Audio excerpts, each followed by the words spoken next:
Question: what are the advantages of original anime? Answer: unknown plot, almost zero spoilers, and you can also often see future genius screenwriters and directors guessing and discussing the plot of this anime in the comment area. Most of the time, the plot of their guess is much better than the original plot of that anime. Question: what are the disadvantages of original anime? Answer: at The Day I Became a God, show yourself. The Day I Became a God is Jun Maeda's third original anime in collaboration with PA Works after Angelbeats and Charlotte. The goal of this anime is to become the saddest anime in the world. Moreover, Jun Maeda also put many emotional and moving scenes from his previous works in this new anime, plus the consistently great music and anime quality should make this anime a legend. Perhaps. Unfortunately, this anime did not reach the level expected by the viewers at all, and it can even be said to be a failed work. To be honest, the plot of the first 3 episodes are decent. There are no emotionally moving elements and no main storyline. Most of the comedy is made by the exaggerated voice performances and funny body movements of the heroine and the protagonist. However, the viewing experience is still fine, especially at the end of each episode, where there will be subtitles to explain how many days are left before the end of the world, so that viewers will look forward to the plot of the next episode more. Pretty much the countdown before the end of the world is the author saying how many days are left before your tears will start flooding.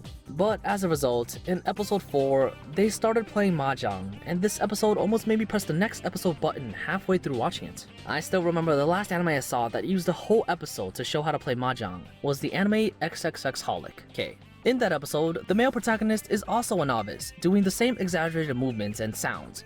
But that episode introduces the rules of mahjong and the personality of each character, while perfectly blending the emotional and funny plot.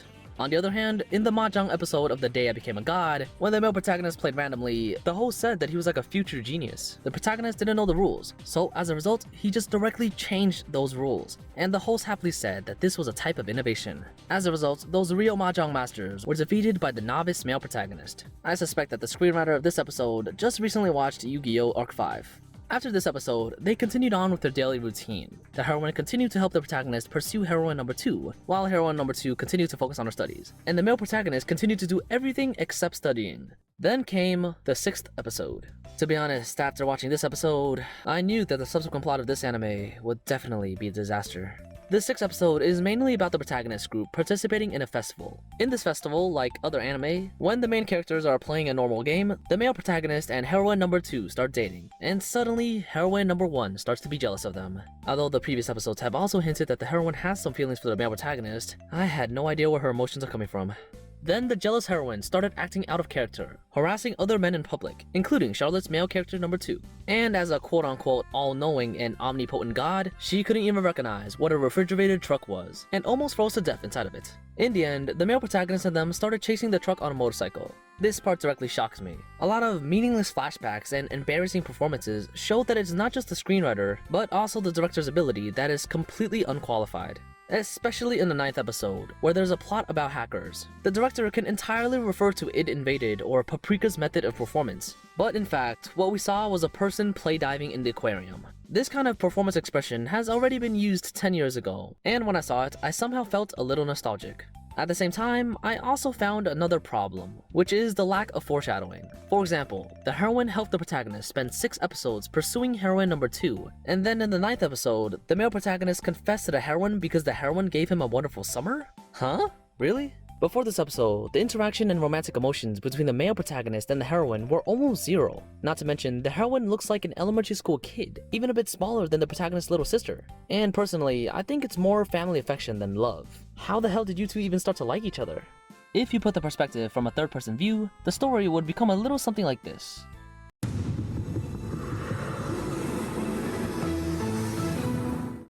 In recent news, a man in Japan tried to steal a quantum computer, a state secret. In order to prevent a terrorist attack, the Japanese police and the FBI wanted the man arrested.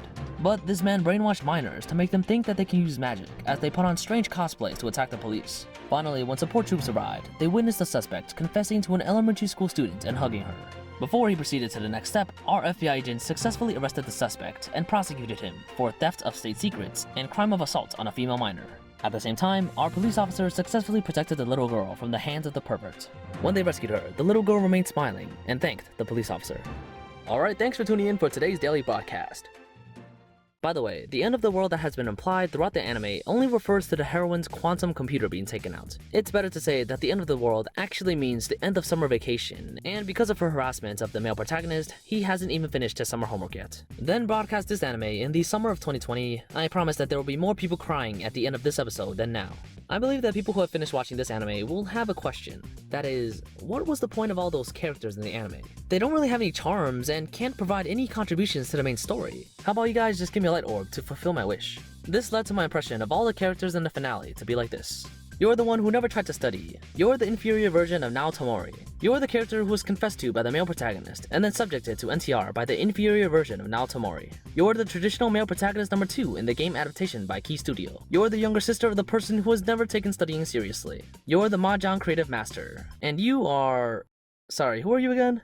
Perhaps the screenwriter is also aware of this. So, after episode 10, the role of the other characters are greatly reduced, focusing on the emotions between the heroine and the protagonist. It sounds good, but the performance of the anime is actually quite terrible.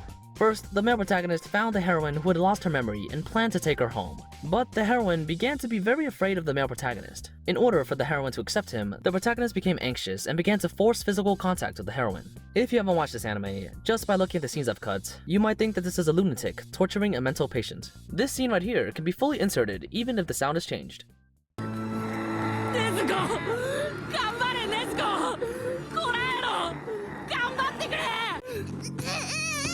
Finally, the male protagonist remembered that the heroine liked games very much before, so he started playing games in front of her to try to stimulate the memory of the heroine.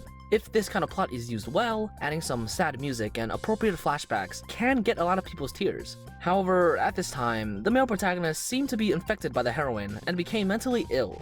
When the heroine was playing games, he blocked the monitor with his body and kept annoying her, then apologized, then continued to bother her, and then apologized, then continued to bother her. They just kept at the cycle 3 times. Not just the heroine, if someone keeps standing in front of me while I'm playing games and keeps talking about how bad I was playing, I might just throw the game controller at their head. Then, in order for the heroine to regain her memory, the protagonist begins to play a whole night of video games right next to the sleeping heroine. Really? This male protagonist is someone who has assembled the most hated behavior traits of a gamer. I also quite admire the director. In the scene of the truck chase, they use so many meaningless flashbacks and background music to create such an awkward atmosphere. And then whenever flashbacks and background music were needed, all were excluded, creating such an irritable atmosphere. When the male protagonist left, the heroine suddenly regained her memory and staged the bootleg versions of famous scenes from Air and Clannad. Finally, the BGM starts up, and all the characters come together for a happy ending. That's pretty much the whole plot. It can be seen that the screenwriting of this anime may have some cliches, but it's definitely not terrible. As a loyal fan of Jun Maeda, what I say next may be more biased towards Jun Maeda, but I'll still try to analyze whether Jun Maeda should be responsible for The Day I Became a God. First of all, Jun Maeda used to write the scripts of Galgames, but anime is completely different from Galgames. You can put various characters in Galgames and then make daily plots and mainline plots equivalent to 24 episodes of anime for each of them. In contrast, the content of the 12 episodes of the anime is way too small, and each character is related to each other, so the characters can't really be easily deleted. This has caused Jun Maeda's anime to have some specific rules. The first episodes are basically introducing characters on a daily basis. In the middle, they start to play baseball. And in the last few episodes, after realizing that there's not enough time, they rush to push the main storyline forward. So it's clear that the director's ability has the greatest impact on Jun Maeda's script. It's just like the anime Charlotte, which didn't give Jun Maeda too many restrictions, as he could exert himself to his heart's content. Other than the last few episodes, the watching experience is fine. In Angelbeats, because of the powerful assistance of teammate Seiji Kishi, the overall look and feel is excellent. But the director of The Day I Became a God is Yoshiyuki Asai, and some works he previously directed include Charlotte and Fate Apocrypha. You know, the emotional rendering depends on the character's non-stop dialogue. According to an interview of Jun Maeda, he originally planned to begin the dating of the male protagonist and heroine number 2 in episode 6. And according to those family members in the anime, it can be seen that the relationship between the protagonist and heroine should be familial love rather than romantic love, because this kind of love triangle relationship is rarely seen in Jun Maeda's scripts. At the same time, the 6th episode of the festival plot is also what the director asked him to add, including the awkward chasing truck plot. In the 7th episode, Jun Maeda originally planned to add male character number 2's plot, but was deleted and instead used as a flashback and added to the 6th episode. On the other hand, Jun Maeda said that the personality of the protagonist and his sister is quite different from his personal draft, but the younger sister was changed in a better direction. Although he didn't say it directly, I guess he wanted to say that the protagonist's personality was changed in a bad way. Indeed, according to the male protagonist's behavior in the last few episodes, which is completely different from that of other Key Studio characters, his EQ is almost 0. Therefore, Jun Maeda, please continue to write the story of Galgames. If you really want to adapt it into an anime, then just go next door and hire the talentless Nana series composer to come back. He's helped you make the series composition for Clannad, Kanon, and Air, and I believe he's a professional for your scriptwriting. However, the failure of an anime is the responsibility of the team. Whether it's the director or the scriptwriter, both should bear part of the responsibility. The real victims of this anime should be the viewers and the animators at PA Works. None of their recent original scripts have succeeded. At the same time, there's another original anime in the fall of 2020 that's a bit similar to The Day I Became a God, and that anime is Akudamadrive. They both have high quality and high viewer expectations, but later there were problems with the basic logic and emotions. Both the heroines had their hairs cut, both anime had a strong outrageous hacker, and both the protagonists started going crazy in the last few episodes, especially the heroine of Akudamadrive. Most of the time, I can't fully understand her behavior logic. How can she be so protective of the siblings she just met? And why is it that she can always persuade other Akudama? To be honest, every character and plot of this entire anime is very exciting, but a heroine with cyberpsychosis can ruin all of it. Hey kid, you can choose if this train goes left or right, and you can move one thing to the other side. On the left side, we have the heroine and her siblings, and on the right side, we have the entire Kansai region. What are you gonna do?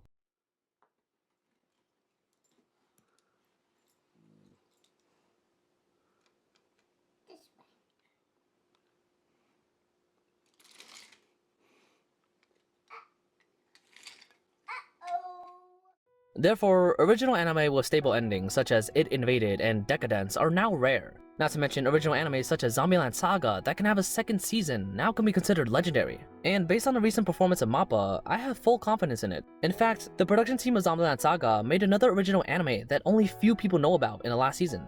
Usually, I'm not a big fan of sport anime, but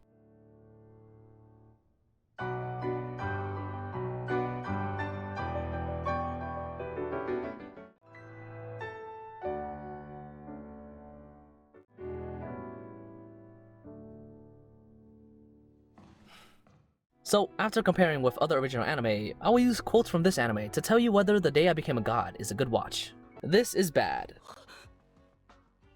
Bad, bad, bad, bad, bad. Bad, bad, bad, bad, bad, bad, bad, bad, bad, bad, bad, bad.